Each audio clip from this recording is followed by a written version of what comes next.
Fires back into it in Chester. Here's El Senior. Yes! The center back, Jacob Glesnes. Is going for it. Yes! Oh, my God! Oh, what a goal! And that will do it! One of the best comebacks in recent years. 3 unanswered by the Union. And they go into the Gold Cup break, winning it 3. Hello and welcome to the Free Kick Podcast. My name is Todd. Well, joining me today to help give a preview for this Saturday's upcoming Philadelphia Union versus New England Revolution game is a guy who is in his 20th season now with the Revolution. The last 16 of those he's been calling the Revs games. He is the executive producer and play-by-play voice for all Revolution telecasts, heading content, operations, and production, Mr. Brad Feldman. Thanks for joining me today, Brad. How are you doing? Very well, Todd. Thanks for having me. No problem. I appreciate you getting back to me and just arranging this and everything. I know it's a crazy time for just all the play-by-play guys, just everybody working in MLS with these games coming every 4 days and everything. We don't even have the second phase of the schedule out yet, so I'm sure all of us are waiting patiently for that. But not me. I'm waiting impatiently for it. Well, you are the first one that has told me that, so I will put that down. That's how I roll. That's how I've lasted 20 seasons. You got if squeaky wheel gets the grease, you know. Absolutely. So I spoke too soon for you, Brad. But for people that are listening, you started your MLS broadcasting career as a sideline reporter, I believe it was, for the Kansas City Wizard back in 1999, I believe it was. So can you tell everybody how that all came about and then which eventually led you to New England? It was one of the. I don't know quite how to put it. It was an act of providence. It was luck. It was timing, and it was an act of real giving and goodness by a former MLS player named Brandon Pollard, former U.S. Olympic team player, UVA player who was playing for the Dallas Burn. For my first broadcast job, I was the weekend sports anchor for a small station in the Sherman-Denison market north of Dallas. And my wife, Liz, who's originally from Philadelphia and grew up in the Harrisburg area, we moved from New York City to North Texas, didn't know anybody, and a mutual friend introduced us, completely separate from work and soccer, to Brandon. And he and some of his Dallas Burn teammates, and isn't it funny to be talking about the Dallas Burn and Kansas City Wizards? It's like we're talking about, Major League Baseball from, the late 1800s or something, It is. But anyhow, they became our friends. We were much closer in age to the players then. And we had a lot in common with a handful of these guys away from the field. But I was also sneaking in highlights of the Dallas Burn and stuff on the local telecasts. And I knew that there was a viewership for it because I was playing soccer in the parks and covering the high school team. And so I knew that this was all going to go over well. But the guys running the station, it was very much sort of Bubba, Friday Night Lights, college, high school and college football, yeah, definitely. Which is also big. Obviously, it's a huge culture in Texas. Anyhow, the soccer thing meant I knew who they were, and so I started using my access to to sort of cover the Burn occasionally. I still focused on the things that were mainstream. Brandon and his roommates insisted that I bring my demo tape. Back then we didn't have YouTube reels, and so we popped the tape in. Everybody busted my chops because they'd only ever seen me in a T-shirt. They saw me off duty. So there I was in a coat and tie, on the desk being, sort of Ron Burgundy. And so they all gave me a hard time. And then we went out for the evening. I left my tape in Brandon Pollard's VCR tape deck, VHS tape deck. And this guy took my tape without telling me and sent it to a gentleman named Ken Neal, who still is, works in MLS TV. He's the executive producer for Nashville, Minnesota United, Real Salt Lake, and other. And he's done half the teams in the league. He's a national network show. Anyway, Ken Neal got my tape and called me. He said, "Listen, the guys say you have a feel for the game, and you're trying to move up in the world and in sports television. What you need is experience. I can give it to you if you're willing to shut up and listen and work work for peanuts." And so he gave me a handful of away games for Kansas City.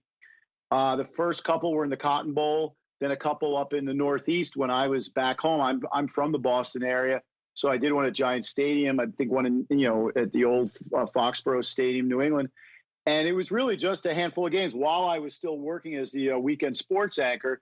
But they were very flexible about. They saw this as an opportunity for me. And while I was doing that, I'd already been watching a lot of MLS, but I started to study the broadcast more closely.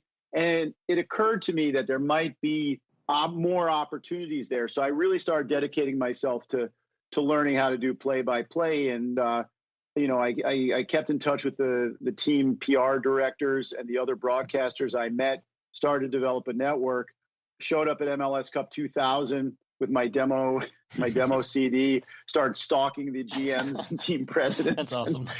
And so, like I said a few minutes ago, the squeaky wheel gets the grease. And so when, I'm skipping several stages in my career, but my wife and I ended up moving back to the Boston area, and I was freelancing, and I was the number 3 sports guy at a Providence station.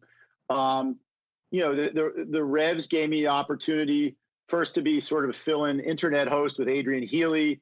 Then a guy named John Meter-Perel, who's a well-known personality. He was a sideline reporter. But when guys like Derek Ray would move on to do ESPN games, then it was musical chair. So then Adrian would shift up a seat. Meter-Perel would come in, and then I'd come in and do silent. But I was also doing both play-by-play and color for the radio broadcast for the Revs. And so that first season, 2001, for the Revolution, I played just about every position except for TV play-by-play. It took me 4 years to get the job because Adrian moved in after Derek moved on, and Adrian was very, very good. So I then was the radio play-by-play guy, and then I started doing ESPN International. Then Adrian and I, he went full-time there, and I sort of was like, I gave up the ESPN International stuff, and, it's not like we were hiring ourselves, but it just worked out perfectly that I ended up, by 2004, I was doing play-by-play, and by 2005, it was my job exclusively. But a lot of good fortune, a lot of being a pain in the neck, and just showing up a lot.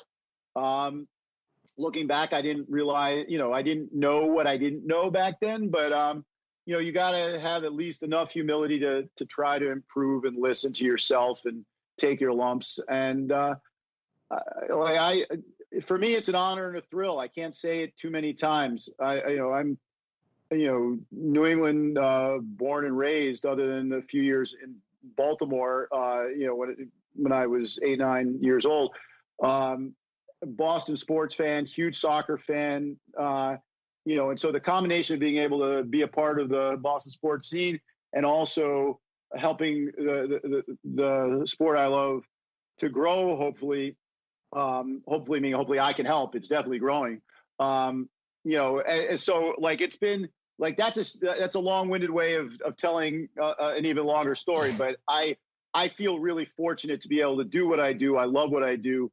And, I'm grateful that it worked out the way it has. Yeah, absolutely. And I was listening to some of your calls, and it's funny because just about an hour ago it was announced that the Revolution just acquired Lee Nguyen again. And I remember your call in 2012 against Vancouver when Lee scored that banger of a goal. You remember that goal? Have that, Vancouver. Yeah. Yep, I remember it very well. Lets it drop, takes a shot. Oh, that is goal of the year stuff. Have that, Vancouver. Lee Nguyen makes an emphatic statement to the team that cut him. 2 goals and assist, and you're not going to see a better goal than that. Yeah, it was, it's good to have Lee back. And I think the fans, from what little Twitter, I've been on conference calls all day, but, the news started to break a few hours ago. And to see the reaction of the fans be so positive. And I think he's enthusiastic about coming back. I know my partner in the booth, Charlie Davies, former Union player, Yep. He and Lee maintain a good relationship, and he's excited about it. And so the vibes are good. He's not going to be the player he was in 2012, 2014, but they're resonating attacking midfielder. And so that's good. But that was one of the great moments for me. I had nothing against Vancouver. I actually was friendly with the head coach there at the time and felt bad that I had to put it on him, but I knew you could see the body language from Lee, and it was the story that told itself, and that call was included in the mini documentary, biographical documentary on Lee's story. And Lee's been very complimentary on social media about that particular call. So that was a highlight in my career too. Yeah, absolutely. I mean, it's one of the best calls, I think, in all MLS. And I'm not just saying that just because you're on here and everything, but I mean, you could just Cheers, tell. Todd. Thank you, man. You can just tell that wasn't, you weren't trying to get a reaction. Like, it was raw emotion and everything. So I love that call. But for people that aren't paying attention to MLS over the weekend, I've got you guys covered. So New England took on Chicago Fire on Sunday it was. And the Revolution won that game by a score of 2-1. Teal Bunbury was the hero on the day. He scored a brace. And, yeah, that second goal that Teal scored, I don't think that he was trying to score that, but I mean, what a beautiful goal that was from Teal, whether or not he meant it. Yeah, Taylor Twellman calls it a Schross. I call it a crot. It was a cross. It was a cross. You could tell by the way he reacted. It was a sheepish sort of giggle from Teal, but as Charlie Davies said, they all count the same. If it goes over the line fairly, it's a goal. And, pick your cliche. You got to be lucky to be good, but you got to be good to be lucky. And so Teal's been really sort of rolling back the years. At age 30, he doesn't look a step slower at all than he was 8 years ago. When Bruce Arena has deployed him on the right wing, we've seen him really at his best. When he played as a center forward, he has these runs where he scores a lot of goals, Teal. But he's been really good for the Revs. And even though it was a lucky-ish goal, I think they're a good value for the 2-1 win, deserved winners over the Fire, who are still a work in progress. Yeah, absolutely. And I'm a Manchester United fan, so once Büttner got I'm sorry to hear that. Sorry, go ahead. No, it's here, fine. here. No, I got to do that. You can't see it on your podcast, but I'm gonna put on my Liverpool champions mask here. You had to bring out the Liverpool mask, didn't you? Set myself up for that. So go ahead on Büttner, former Red Devil, yeah. Yeah, it's anytime that I see an ex-Manchester United player in this league, I always get a soft spot for him, and Büttner has been an excellent pickup for you guys, and it was kind of caught me off guard once it was announced that you guys were signing him, and I want to know, has Büttner exceeded your expectations, or is he exactly what you thought that the Revolution were getting? How's this? Based on his pedigree, I'd say he's exactly what we thought we were getting, although you never know when you get a guy like that if he is past his sell date or not. And the reason he's looking for opportunities outside of Europe is that, maybe he's a little long in the tooth, or he's hit that testosterone cliff that every athlete gets somewhere in their, early to late 30s, usually somewhere in between. What I would say is this. We saw when he came in and he picked up a knock in preseason. And so we really didn't get to see him other than some training matches until the Orlando MLS is back tournament. And you could see that because he was an unknown quantity, that opposing teams tried to press him when he was on the ball, tried to run at him. And they quickly learned that I think it was Montreal. Who is it? Maxi Urruti was trying to jump him a couple times, and Büttner just made him look silly.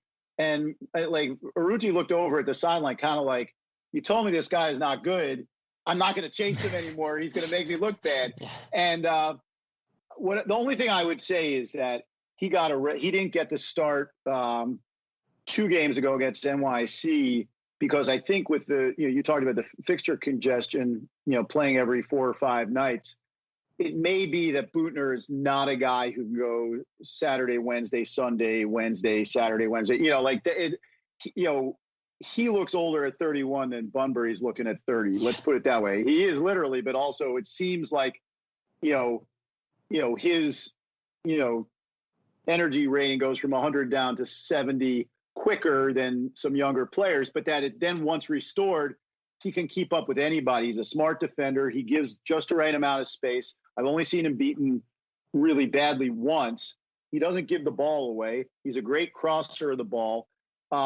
and he knows when to get forward and when to hold because of his experience playing at the high level that he has. And so I would say all in, Büttner's a great signing. It's just, you have to be judicious about his minutes. Yeah, absolutely. And I'm glad that we're saying on the defensive side of things, because the one thing I want to talk about quickly is just the tremendous turnaround job that Bruce Arena has done for New England. Now, people are always going to go off and just blame Bruce for what happened with the national team. We're not going to sit here and do that. But, I mean, you can't ignore what he's accomplished in MLS. I mean, in Bruce's 31 regular season matches for New England, they have 11 wins, 14 draws, and only 6 losses. And that 6 losses is an incredible stat when you look at it. And I'm sure New England fans probably wish some of those draws could have been wins. But I think most impressively, there was that defensively, this team looks so much better. And the 31 games that Bruce has been the manager compared to Brad Friedel's 31 games, because in Bruce's first 31 games in the regular season,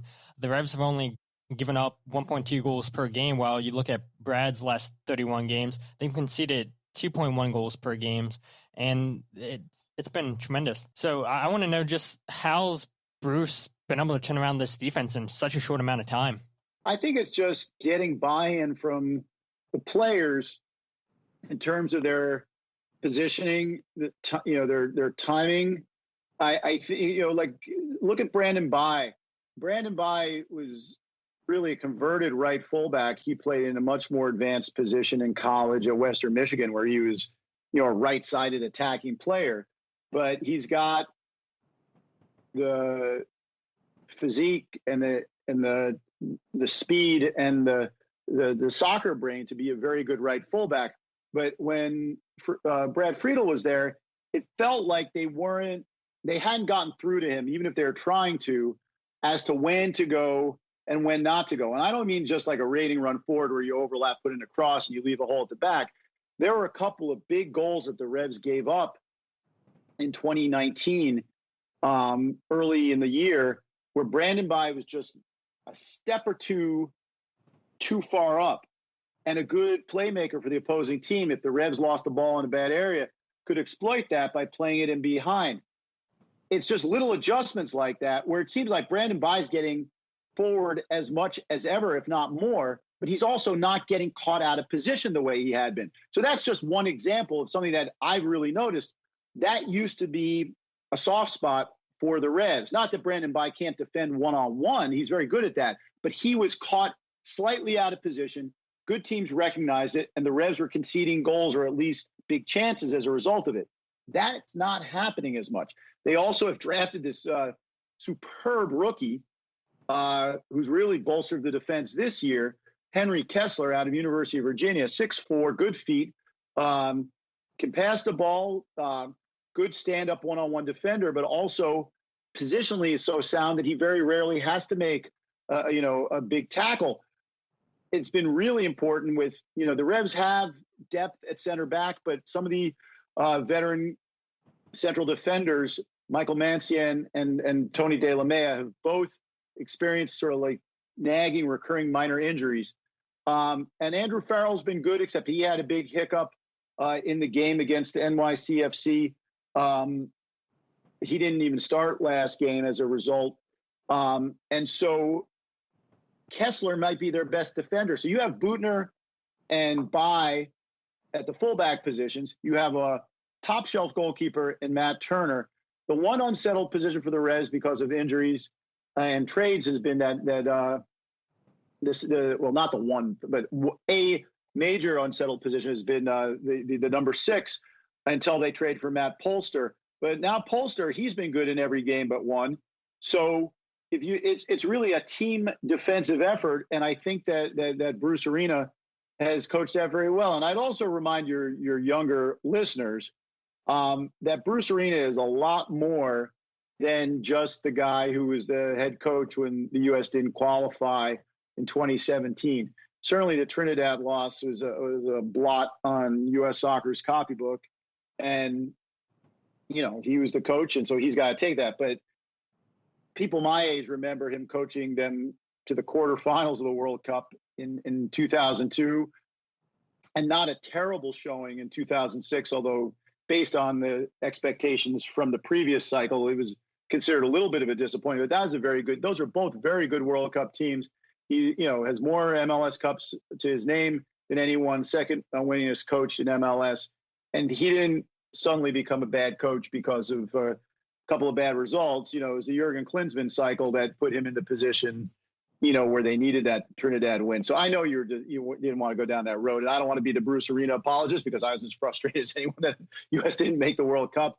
But I'm not going to hang that all on, if he'd had the whole cycle, I bet you they would have qualified. Let me put it that way. Yeah, definitely. And that's a fair way to put it. And, what's happened in the past has happened in the past and everything. And we'll see what happens for the 2022 World Cup with the U.S. national team. But speaking about this game, so this will be the fourth time in a row that fourth time that the Union and New England have faced each other since Bruce has taken charge. And the only time that the Union have beaten New England is in the round of 16 of the MLS's back tournament game, which they doesn't count in the standings. It does not count at all. And I was going to say it took a very, very, very good goal by Sergio Santos to get a result, because Matt Turner, you mentioned it, he's been such a standout player, I think, ever since Bruce has taken over. I mean, this is a guy who's caught me by surprise, and I don't know about you or the New England fans, but this guy is playing as one of the top three, I'd say, MLS goalies in the league. I mean, when these teams play, there are a lot of scoring chances and not a lot of goals scored, it seems, because you've got, Gumby 1 and Gumby 2 at either end. Blake, as great as he is, seems to find a different level against the Revolution, at least from where we sit up here in the Boston area. Blake looks like he has arms that are 7 feet long going out either side when he plays the Revs, and the numbers back that up. I haven't seen the updated stats since the last game, but he was averaging 0.5 goals against per game coming in, and then he had another clean sheet, so that's obviously gone down. So Matt Turner is big time. He has developed, I think, even further than I expected. I knew he was a great shot stopper. I knew he had a great mentality. His distribution is incredible a lot of the time. He's really worked on that. And there have been a couple of times this season, once at DC on the 25th of August and once down at the MLS's back tournament, where he sprayed sidewinder punts, side volley punts over 75, 80 yards on a dime. Once to Christian Pania, once to Gustavo Bo, where these guys are streaking. One, the Pania one was to his left going across his body, and one he opened up and pinged it to his right. It's as good as any distribution you'll see from any goalkeeper anywhere. He's not a physically imposing guy because he has this reedy sort of lanky build, but he commands his box well. He knows when to come out. Nobody wants to clatter into him, because he's big. So he's not the most intimidating guy, but he's also not a shrinking violet. So if you combine that with his already sort of almost instinctive shot stopping, I'm not going to say I am going to say he's in the same category as Andre Blake in terms of his ability. They both remind me of Tim Howard, who I covered when he was a first-year player in MLS. I had a stint at a New Jersey station in between Texas and coming back to Boston. And I did a feature on Tim Howard when he was just getting the starting job at the Metro Stars. And you would look at his highlights and the ball would be behind him and somehow he would make the save, right? So both of those guys, Blake and Turner, can do that. And the thing is with Matt Turner, he's added these other components to his game. And I think the only negative from a Revolution perspective is kind of like with Brendan Aronson, you're starting to hear a lot of talk about European teams showing a lot of interest. So you say to yourself, okay, he's one of our best players, if not our best player right now. How long can we keep him here? And, Charlie Davies keeps touting him as a prospect for the English Premier League. And I'm like, shh, don't let anybody know. I want the best for Matt Turner. But, from a Revolution perspective, it's, he's special. And so these two teams both have brick walls at either end. Yeah, absolutely. I mean, I was disappointed the last time the Union played because there was just no way that the Union can get a shout out from the 18-yard box and everything. Just New England does such a good job forcing teams to play wide and everything. And, the reports are that Sergio Santos picked up a muscle injury against the Red Bulls and everything, and he's the guy who's running out into the channels a lot of times trying to split teams open. So honestly, I don't think he's going to be playing this Saturday, because you know how players are. Once they get any kind of muscle injuries, they could be out for months at a time and everything, especially a fast-paced striker like Sergio. So my 3 keys to victory for the Union, they've got to find a way to get the strikers involved. Now, the Union, they were clinical against New York Red Bulls in the last game. 5 out of the 9 shots were on target, and 3 out of 5 of those shots were goals. But, that's the Red Bulls. They're not a good team. And this is New England. So, like you said earlier, these games are very, very tight, very, very good goalkeeping, brick walls, like you call them, good defensively. It's going to be tough for the Union strikers to get involved, but the Union have to find a way to get them involved.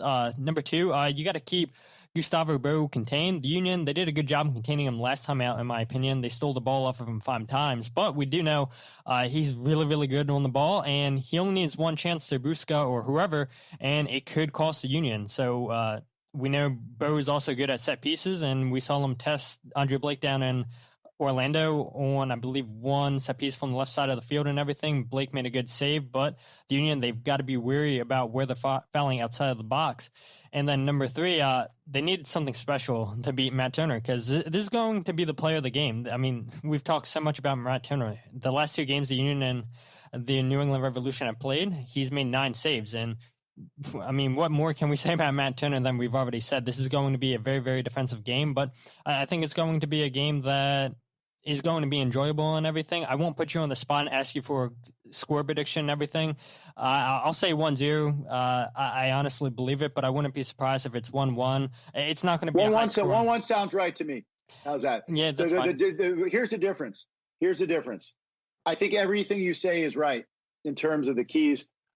New England's a different team than the one Philly saw last time. They've added Tommy McNamara, who's come in better than advertised so far, and they played him in the number 10 role, playmaker role, so that allows the Revs to push Gustavo Bou a little higher.